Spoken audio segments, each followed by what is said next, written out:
نیکیوں کا موسم بہار ہے۔ ایک ویسے موسم بہار ہوتا ہے نا بھائی، موسم بہار ہے کہ بھائی اچھا موسم، سہانا موسم، نہ گرمی زیادہ نہ سردی زیادہ، معتدل موسم۔ تو یہ رمضان کس کا موسم بہار ہے؟ نیکیوں کا۔ بولے گا کس کا؟ نیکیوں کا موسم بہار ہے۔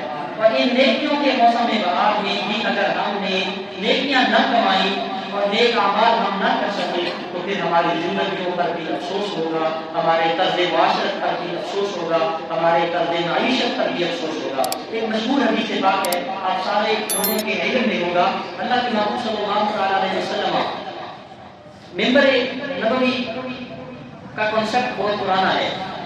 ممبر پر تشریف فرما ہوئے تو وہ ایسا ممبر تھا، اس کے 3 سٹیپس تھے، 3 سیڑھیاں تھی، جیسے یہ ممبر بنا ہوا ہے۔ پہلی سیڑھی پر قدم رکھا حضور نے تو آمین فرمایا، پھر دوسرے سیڑھی پر قدم مبارک رنجا فرمایا تو آمین فرمایا، پھر تیسری سیڑھی پر بھی سرکار نے اپنا قدم ٹکایا، آمین فرمایا۔ مجمع میں صحابہ بیٹھے تھے، سمجھ نہ آئی کہ آج سے پہلے تو کبھی کوئی ایسا واقعہ انسیڈنٹ پیش نہ ہوا، تو یہ آج کا انوکھا حضور علیہ السلام نے عمل کر کے دکھایا کہ پہلی سیڑھی پر قدم رکھا تو آمین، دوسری پر بھی آمین، تیسری پر بھی آمین۔ سمجھ نہ آئی تو علم کے پیار سے صحابہ کرام، ہماری روحوں کی جان، ہمارے آنکھوں کا سرما، ہمارے ماتھے کا جھومر، نبی کے غلام صحابہ کرام رضوان اللہ تعالی علیہم اجمعین نے عرض کیا، یا رسول اللہ صلی اللہ علیہ وسلم ہمیں سمجھ نہیں آئی، آپ نے پہلی سیڑھی پر قدم رکھا اور آمین فرمایا، پھر دوسری پر بھی، تیسری پر بھی، ہمیں یہ بات ہم نے پہلے کبھی نہ دیکھی، ذرا ارشاد فرمائیے آمین کیوں فرمایا؟ تو حضور علیہ السلام نے ارشاد فرمایا، اے میرے صحابہ، ابھی رب کی بارگاہ سے میرے پاس حضرت سیدنا جبریل امین تشریف لائے۔ کون تشریف لائے؟ جی بولو ذرا، حضرت نبی رحمت صلی اللہ علیہ وسلم نے ارشاد فرمایا، اے میرے غلاموں، اے میرے صحابہ، میرے پاس جبریل امین آئے۔ جبریل نے 3 بد نصیب لوگوں کے لیے بد دعا فرمائی، اللہ کے نبی نے اس بد دعا پر آمین فرمائی۔ 3 بد نصیب لوگوں کے لیے حضرت جبریل نے بد دعائیاں جملے، بد دعا کے کلمات بولے، میں نے آمین آگے سے بولا۔ صحابہ کرام کو میرے نبی نے فرمایا، یا رسول اللہ ہمیں بتائیے، سرکار نے فرمایا، اے میرے صحابہ، جب میں نے پہلی سیڑھی پر قدم رجا فرمایا اور آمین کا جملہ بولا، اس وقت جبریل نے پہلی بد دعا یہ دی، یا اللہ اس بندے کو تباہ و برباد فرما دینا جس نے رمضان کا مہینہ پورا پایا ہو اور اپنی بخشش نہ کروا سکا۔ رمضان کا پورا مہینہ جس آدمی نے پایا ہو اور رب سے اپنی بخشش اور مغفرت نہ کروا سکا ہو، کیا مطلب؟ رمضان کا مہینہ آیا، اس نے روزے نہ رکھے، یا روزے تو رکھے پر روزے کا مقصد حاصل نہ ہو سکا۔ مقصد کیا ہے روزے کا؟ کیا مقصد ہے روزے کا؟ بولو، تقویٰ۔ کیا مقصد ہے؟ متقی، تقویٰ، پرہیزگار۔ اللہ کے حبیب فرماتے ہیں، میرے غلاموں، اے میرے نبی کے غلاموں صحابہ، سن لیجئے، میں نے پہلی بد دعا جبریل نے دی اس بندے کو جس نے رمضان کا مہینہ پایا اور اپنے رب سے اپنی بخشش اور مغفرت نہ کروا سکا، میں نے آمین بولا۔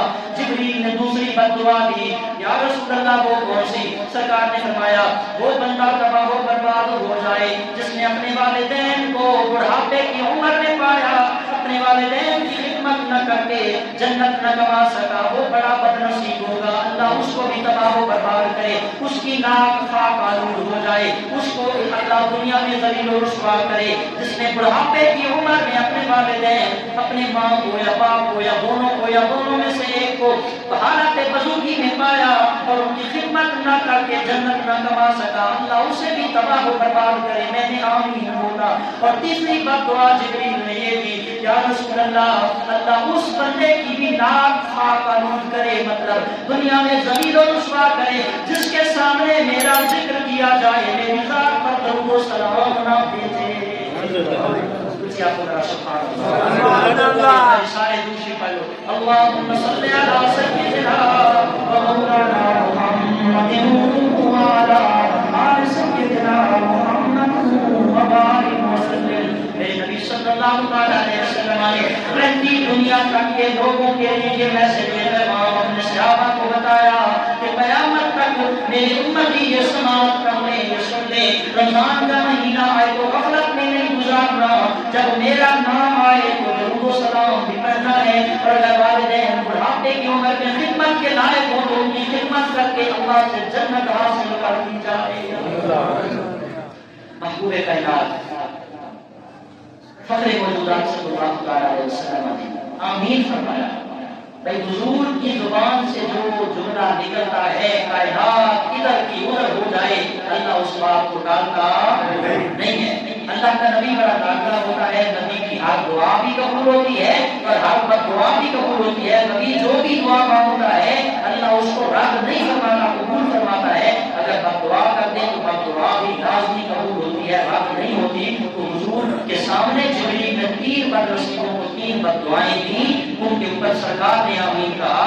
تو ہمیں آج سوچنا چاہیے کہ رمضان کا مہینہ ہمارے پاس برکت والا رحمت والا آیا، اور کیا ہم اپنی بخشش کر سکے، اپنی مغفرت اپنے رب سے کروا سکے یا نہ کروا سکے۔ روزے کا مقصد ہی یہ ہے، گزشتہ جمعہ اور پورا ہفتہ یہی لیکچر چلتا رہا صبح کی نماز کے بعد، یا الذین آمنوا کتب علیکم الصیام کما کتب علی الذین من قبلکم لعلکم تتقون۔ ایمان والو تم پر روزے فرض کیے گئے جس طرح تم سے پہلے لوگوں پر، پہلی امتوں پر بھی روزہ فرض تھا، لیکن فرق یہ ہے ہمارا روزہ صبح سحری سے مغرب تک، ان کا 24 گھنٹے ہمیں کھانے پینے کی اجازت ہے رات کے وقت، ان کو رات کے وقت اجازت نہیں تھی، اور بہت ساری چیزیں جو ان پر پابندیاں تھیں گزشتہ انبیاء کی، گزشتہ امتوں پر، وہ پابندیاں ہم سے ہٹا دی گئیں۔ یہ سب صدقہ ہے میرے مصطفیٰ کریم صلی اللہ علیہ وسلم۔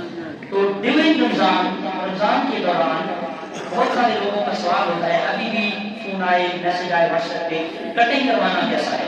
کٹنگ کروا سکتے ہیں، ناخن کروا سکتے ہیں، اور جسم سے انوانٹیڈ ہیئر میں غیر ضروری بال ہیں وہ بھی کروا سکتے ہیں، آئی ڈراپ بھی ڈال سکتے ہیں اگر مجبوری ہے، سرما بھی ڈال سکتے ہیں، خوشبو بھی لگا سکتے ہیں، ناخن وغیرہ بھی کاٹ سکتے ہیں، کپڑے وغیرہ تبدیل کرنے سے، مسواک کرنے سے، ان ساری چیزوں سے روزہ ٹوٹتا نہیں ہے۔ چند مخصوص چیزیں ہیں، بلڈ دینے سے بھی روزہ نہیں ٹوٹتا، اور بعض علماء کے نزدیک خون انجیکشن جو ہے وہ اگر پٹھے میں یا اس میں گوشت میں لگایا جائے تو بھی روزہ نہیں ٹوٹتا۔ بعض کے نزدیک وین میں لگایا جائے، رگوں میں انجیکشن لگوایا جائے تو روزہ ٹوٹتا ہے۔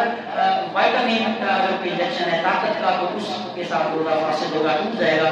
باقی خون دینے سے ٹھیک ہے، اسی طرح خوشبو لگانے سے، ان چیزوں سے روزہ نہیں ٹوٹتا۔ اور بہت سارے ایام میں لوگ کرتے ہیں کہ کن چیزوں سے روزہ ٹوٹتا ہے، کلی کرنے سے، مسواک کرنے سے روزہ نہیں ٹوٹتا۔ وومیٹنگ اگر خود بخود آئی ہے کہ الٹی خود بخود آئی ہے تو روزہ نہیں ٹوٹے گا۔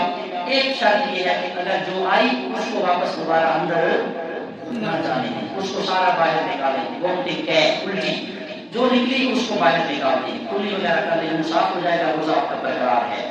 بھول کر کچھ کھا لیا، کچھ پی لیا، پتہ نہ چلا تو جیسے ہی پتہ چلا یاد آیا فوراً رکیں، صاف کریں، جو منہ میں ہے وہ باہر نکال دیں، کلی وغیرہ کر لیں، آپ کا روزہ برقرار ہے۔ اللہ رب العزت نے آپ کو مہمان نوازی کروائی اور اپنے رحمت والے ہاتھوں سے خود کھانا کھلا دیا، خود پانی پلا دیا، آپ کا روزہ نہیں ٹوٹا اگر آپ مسٹیک سے بھول کر کھا لیا یا پی لیا۔ اچھا ایک آدمی فل کھا لیا، اس نے فل پی لیا، اس کو یاد ہی نہیں تھا، بعد میں کہیں یاد آئے کہ وہ میرا تو روزہ تھا، میں نے تو فل کھانا کھا لیا، فل پانی پی لیا، اس کے لیے بھی یہ حکم ہے کہ فرمایا آج ہی طعام و صدقہ تم نے رب ہی، یہ کھانا یہ پانی اللہ کی طرف سے گفٹ، یہ صدقہ یہ تحفہ ہے، جو کھایا وہ رب کی طرف سے انعام قبول فرمائے، روزہ اس کا برقرار ہے، بقیہ روزہ مکمل کر لیا۔ یہ محبوب کریم صلی اللہ علیہ وسلم کی امت کو رخصت اور اجازت عطا فرمائی گئی ہے۔ رمضان المبارک میں ہم اپنی زندگیوں پر غور کریں، اپنی نجی زندگی پر، اپنی ذاتی پرسنلی لائف، اپنی پریکٹیکل لائف پر ہم غور کریں کہ ہماری زندگی رمضان سے پہلے کیسی تھی، رمضان میں کیسی ہے، رمضان المبارک کے بعد کیسی ہوگی۔ اصل فوکس کس پہ کرنا ہے، اصل یہ چیز ہم نے پوائنٹ نوٹ کرنے والا ہے کہ ہم پہلے کیسے زندگی بسر کر رہے تھے۔ وہ اللہ کے پاک کا شعر ہے نا، عمل سے زندگی بنتی ہے جنت بھی جہنم بھی، یہ خاکی اپنی فطرت میں نہ نوری ہے نہ ناری۔ جس ہم نے جلنا نہیں تھا لیکن خود ہم نے چوز کیا کہ جلنے والے یعنی جہنم والے راستے حرام کاموں کی طرف اگر گیا تو پھر اس تعلیم کو چلنا پڑے گا، لیکن اگر سیدھا راستے پر چلے تو پھر کیا کہا، فرشتے سے بہتر ہے انسان بننا اگر اس میں پڑتی ہے محنت زیادہ. فرشتے سے افضل ہیں ہم. حالانکہ فرشتہ گناہوں سے معصوم مخلوق ہے, گناہوں سے پاک ہے, لیکن فرشتے سے بھی افضل, ٹھیک ہے, فرشتے سے بھی بیٹر بن سکتے ہیں, آپ بیسٹ بن سکتے ہیں اگر آپ کا عمل اچھا ہے. عمل کیسے اچھا ہوگا؟ آپ کا دل پاک ہوگا, دل کا کھانا صاف ہوگا, آپ کے دل کی پاکیزگی اور صفائی اور اندر کی اجلائی ہوگی تو آپ ایک مومن کامل کہلانے کے حقدار ہیں اور واقعی آپ فرشتے سے افضل ہیں. کئی ہماری سوسائٹی میں ایسے لوگ موجود ہیں, واقعی ان کو بندہ اگر کہے کہ یہ بندہ فرشتہ صفت ہے تو غلط نہیں ہوگا. ان کی عادتیں, ان کی صفات, ان کے اندر گڈ مینرز اتنے ہیں, اچھے اخلاق اتنے پائے جاتے ہیں کہ ان کو اگر بندہ ٹائٹل دے کہ یہ فرشتہ صفت انسان ہے تو ان کو دے جانا ہوگا. تو ہمیں بھی چاہیے کہ اپنی زندگی کے اندر تھوڑا سا غور کریں اور رب کی بارگاہ میں یہ ہم التجا کریں کہ یا اللہ ہمارا 11 مہینے بقیہ جیسے کسی گزر گئے, ہم ان پر شرمندہ ہیں, ہماری نمازیں قضا ہو گئی ہیں, ہم نے قرآن مجید کی تلاوت نہیں کی, ہم نے فرض کا علم نہیں سیکھا, ہم نے حلال حرام کی تمیز اور پہچان نہ رکھی, ہمیں جو اچھا لگا وہ کر ڈالا, چاہے شریعت اس کے اگینسٹ جا رہی ہے, شریعت اس کے مخالف جا رہی ہے, ہمیں جو اچھا لگا, جو من کا راضا راضی کرنے میں ہم لگے رہے, جو دل کی دنیا کو آباد کرنے کے لیے ہم لگے رہے, اپنی منمانی کرتے رہے اور شریعت کی راہوں کے متصادم چلتے رہے, ہم اپنے اللہ سے معافی مانگیں اور گڑگڑائیں اور رجوع کریں اور توبہ کریں تاکہ ہمارا رب ہم پر نظر کرم فرمائے. ایک حدیث پاک صبح میں مطالعے میں آئی کہ جب روزہ دار صبح سے ہی کر رہے ہوتے ہیں, اللہ کی ذات مسکرا رہی ہوتی ہے, دیکھو میرے فرشتوں, خصوصاً جبریل امین, دیکھ میرا بندہ, میرا یہ غلام, میرا یہ بندہ, میری یہ بندی, میرا کلمہ پڑھنے والا, مجھے ایک ماننے والا, اپنی نرم گرم بستر چھوڑ کر, آرام سکون چھوڑ کر, نیند چھوڑ کر میری خاطر کھا رہا ہے, پی رہا ہے, جاؤ میری ساری رحمتوں کے دروازے اس کے لیے کھول دیے. وہ بندہ اللہ کی نثار میں آ جاتا ہے, اللہ کی رحمت کی چھتری تلے آ جاتا ہے. رب فرماتا ہے میرے فرشتوں, اس پر میری رحمتوں میری رحمتوں کا سایہ نشاور کر دو کہ یہ جہاں بھی جائے ہر جگہ میری رحمت کو پائے, جس جگہ بھی یہ جائے میری رحمت اس کا استقبال کرے اور کامیابی اس کا قدم چومے, جس کے کوئی گناہ نہ ہونے پائے, جس کو ہر وقت یہ خیال پیدا ہو کہ کوئی اور دیکھے نہ دیکھے, اللہ وحدہ لا شریک لہ ذات الجلال. اور الحمدللہ یہی خوبصورت احساس, یہی جذبہ, یہی ہمارے اندر کی جو ہے باطنی کیفیت, روحانی کیفیت ہر جگہ ہم وقت ہمارے ساتھ ہوتی ہے کہ کوئی اور دیکھے نہ دیکھے, میرا اللہ مجھے دیکھ رہا ہے کہ حلال کھانا حلال پینا ہم کوئی نہ دیکھنے کے باوجود بھی نہ کھا رہے ہیں نہ پی رہے ہیں, یہ صاف خوبصورت ہے کہ میرا اللہ مجھے دیکھ رہا ہے. یہ ایک پریکٹس ہے, یہ 30 دنوں کا ایک پیریڈ ہے, یہ ایک گولڈن چانس ہے جو اللہ نے دیا کہ جس طرح 30 دنوں میں صبح سے شام تک حلال کھانا حلال پینا موجود ہے اور تم حلال کے قریب بھی نہیں جا رہے, کیوں نہیں جا رہے کہ میرا اللہ مجھے فرمایا 11 مہینے اگلے غیر رمضان کے علاوہ اگلے 11 مہینے بھی تمہیں حرام رشوت, حرام مال, جھوٹ بولتے وقت, ملاوٹ اور دھوکہ کرتے وقت, سود کا کاروبار, سودی دھندا کرتے وقت, لوگوں کو تکلیف دیتے وقت یہ خیال تمہارے دل میں ہونا چاہیے کہ کوئی دیکھے یا نہ دیکھے, میرا اللہ تو مجھے ہر وقت دیکھ رہا, میرا خدا مجھے دیکھ رہا. محترم سامعین کرام, اللہ رب العزت ہم سب کو رمضان مبارک یہ اس لیے عطا فرماتا ہے کہ میری بارگاہ میں آئیں, مجھ سے مانگے.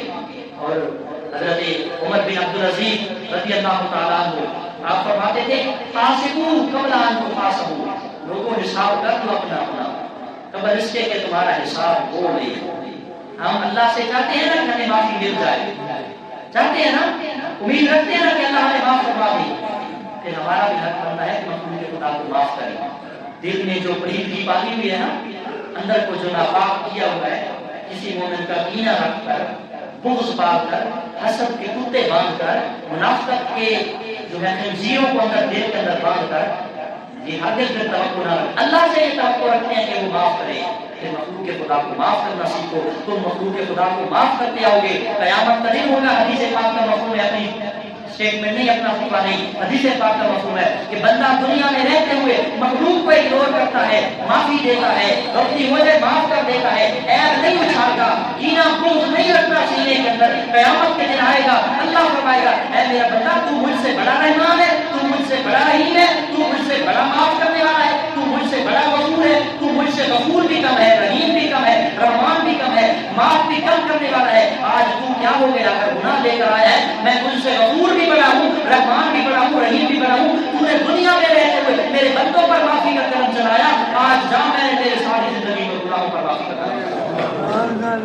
آج میں نے تیری زندگی پر، زندگی کے سارے گناہوں پر معافی کا کرم چلا ڈالا، تو زندگی میں اگر آپ لوگوں کو معاف کرتے آئیں گے، قیامت کو آپ کا اللہ آپ کو معاف فرمائے گا۔